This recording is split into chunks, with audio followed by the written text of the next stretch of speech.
Hey everyone, welcome back to our channel.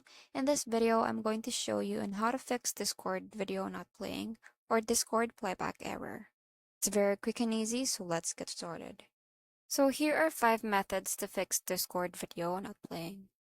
Method number 1 is to restart Discord. Close and reopen Discord to refresh the app and clear minor glitches.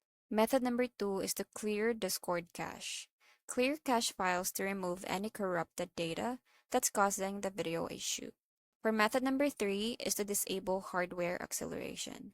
To do this, go to Settings, tap Advanced, and then turn off hardware acceleration.